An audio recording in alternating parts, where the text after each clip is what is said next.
What's happening, everybody? Welcome back to the TB Toycast YouTube channel. As today we are unboxing from McFarlane Toys in the DC Multiverse line. It is Three Jokers Batman. Very excited about this one for several reasons. I'm going to show you right here the Three Jokers comic. Very, very cool. But a big reason why I'm excited about this is because it's kind of our classic Batman look, right?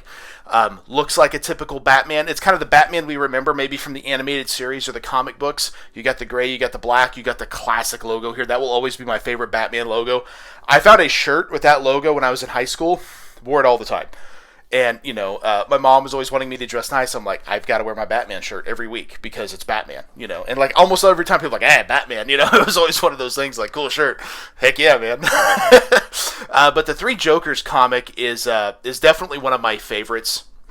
I recently read that maybe a year or two ago, and I dabble with comics. I will get where I read them a lot, and then I kind of get out of it. I'm sure a lot of you guys do that as well.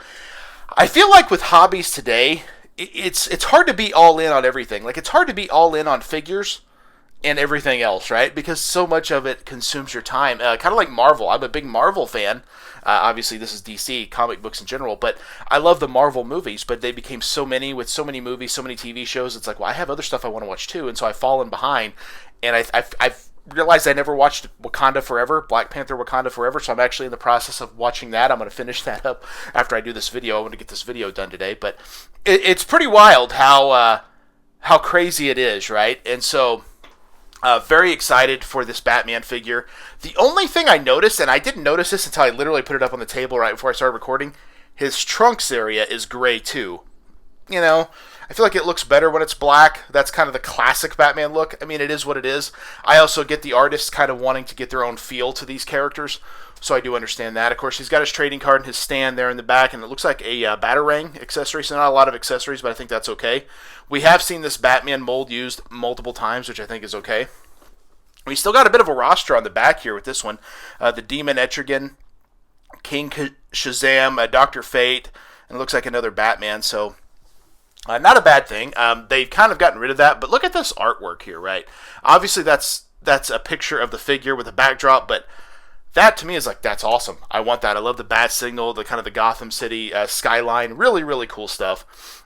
So hopefully something we see more, but definitely a cool figure. Like I said, there was a little sticker residue right here, as I'm sure you can see that. Doesn't look good. I had to try to get that off. I don't understand putting stickers on figures. I really don't. Like, I ordered this, I think, from Target.com, and I initially was ordering something else. And, you know, with Target.com, I'm sure all you figure people know this. If it's like over, I want to say $35, you get free shipping.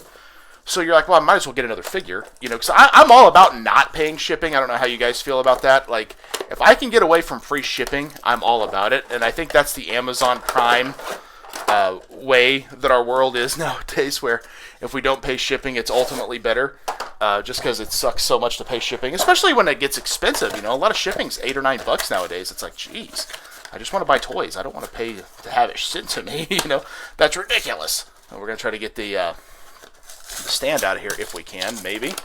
We got that out. Pretty typical stand.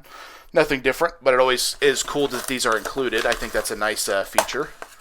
And, you know, I do know McFarlane prices are starting to go up. I've seen it myself. The 1 million Batman, I think I talked about it in one of my What's on the Peg videos. I saw it at GameStop the other day. It was $27, $26.99. Now, I don't know if that's a GameStop price. I don't know if that's just going to be a new price moving forward, but, you know, I wasn't excited about it. It is what it is, you know, prices go up. They were probably going to go up anyway, even without tariffs. That's just kind of typically how this toy industry works, but it really sucks, you know. It sucks when you kind of get used to paying a certain price and all of a sudden, bang, it's going to be more now. But let's look at Batman here. Really cool. Like I said, I think the black trunks would have been a little bit of a better look here. I love the detail of the cape. I know we've been seeing some cloth capes recently, but I think something about the plastic does give it a certain feel. Good articulation. We're going to get them on the stand here. Again, I love the stands. I think that it's cool that we come with these. I know you can buy like ringside stands and places like that, which is great. But it's cool that McFarlane always has them. You know, I think Mattel early on, they always had the stands, which I thought was kind of cool. And they even had like a nameplate. And then I think within 1 or 2 years, they basically were like, yeah, we're not doing that anymore. So, because I was using them. At the time I was living in Missouri, I'd kind of gotten into collecting a little bit of Mattel here and there because I thought the stands were cool, and pretty much was like, well, I'm done with that. And, obviously I got back into it, but it is what it is. Batman, 3 Jokers, very cool. Love the picture. Real name Bruce Wayne, if you didn't know. My gosh. What about secret identities here? As a child, Bruce Wayne watches his parents were brutally killed in Gotham City's crime alley. Traumatized by their deaths, he devoted his life to becoming the world's greatest weapon against crime, the Batman. To become the ultimate vigilante, the Dark Knight disciplined his mind and body to reach the pinnacle of mental and physical superiority in his relentless pursuit of justice.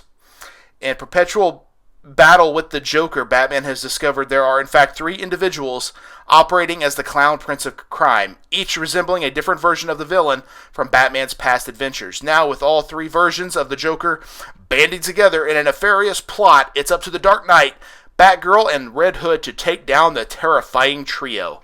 Very, very cool stuff. Like I said, I think the 3 Jokers story is a very, very good one. I could not recommend it enough. Even if you're not a comic book guy, I think this one would be one you would like.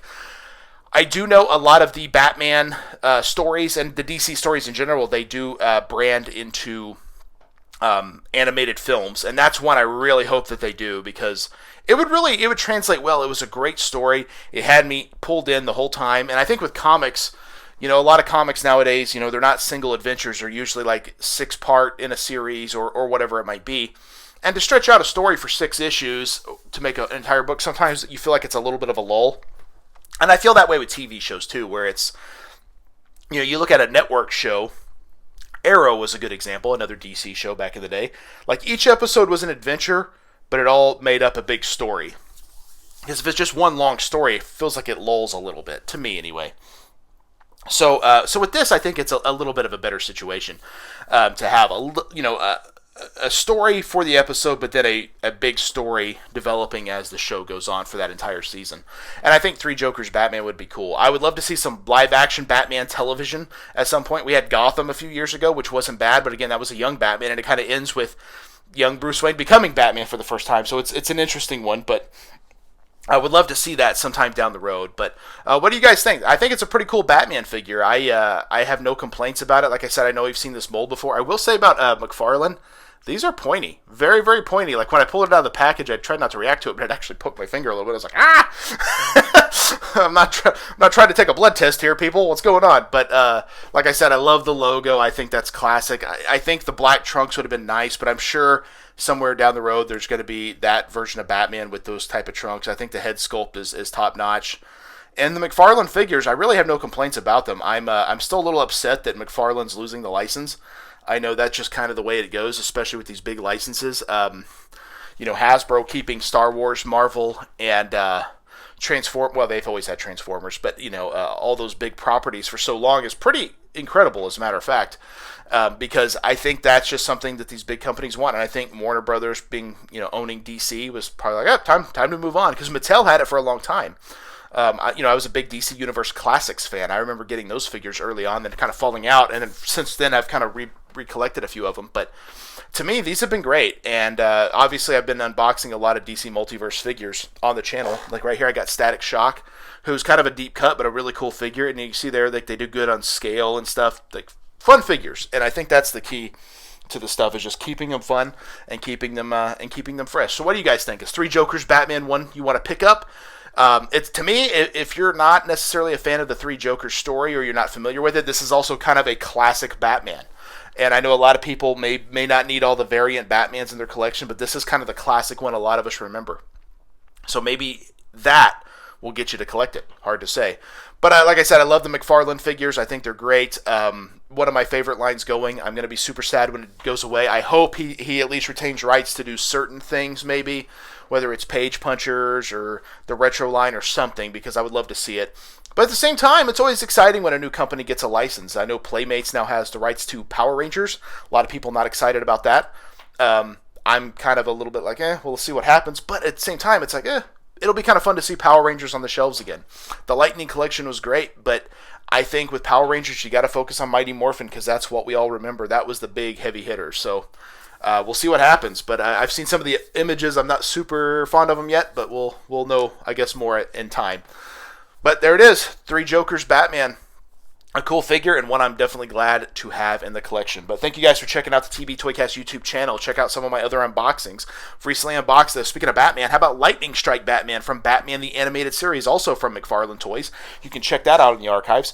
Recently unboxed Conquistador Dos from Sean over there at the KWK Kayfabe Heroes line. It was a really fun one as well. A lot of big rubber guys like Road Warrior Hawk, Road Warrior Animal, and of course the American Dream himself, the one and only Dusty Rhodes. If you're a Mattel Elite fan, how about Luke Doink? How about Butch Doink? Or how about Mosh and Thrasher, the Headbangers? All of those unboxed right here on the YouTube channel. And I'm all about retro figures. I've done some retro Spawn figures like Medieval Spawn, Commando Spawn, and Saber. But also, we've dove into some Kenner recently. How about starting lineup Ken Griffey Jr.? That was really fun. Hope you guys enjoyed that. More starting lineup to come, as well as Total Justice Series 1 Batman. A lot of Batman recently, but I'm a Batman guy. What can I say? I'm a Batman guy over here. There's going to be plenty of Batman figures on the YouTube channel, so very, very cool stuff. Also, check out Tales of the Toy Box. I got 2 episodes currently up. One on Street Fighter G.I. Joe, and the second one on WWF Hasbro. So new episodes are going to drop about every month. Not sure what episode 3 is going to be just yet, but I'm kind of finalizing it, and I know it's going to be a lot of fun, whatever it ends up being. Also, check out What's on the Pegs. Every Saturday, I've got, I believe, 3 or 4 episodes up now, and it's very literally what I'm finding, what I'm seeing out there in the Walmarts and the Targets, or even in the vintage toy shops, which I like to hit pretty regularly. So check that out. What's on the Pegs every Saturday right here on this very YouTube channel. And of course, check out the TB Toycast podcast every Thursday with me and Travis. We have a different main event which we cover, as well as the happenings and everything that's going on in the toy world. So always a lot of fun. Check out the TB Toycast podcast as well. Lots of content for you. I know I'm throwing a lot at you, but I do appreciate all the support. Thank you guys for checking everything out. And as always, that is Batman, and this is the TB Toycast YouTube channel, and we will see you guys in the toy aisle. Yeah. One more time.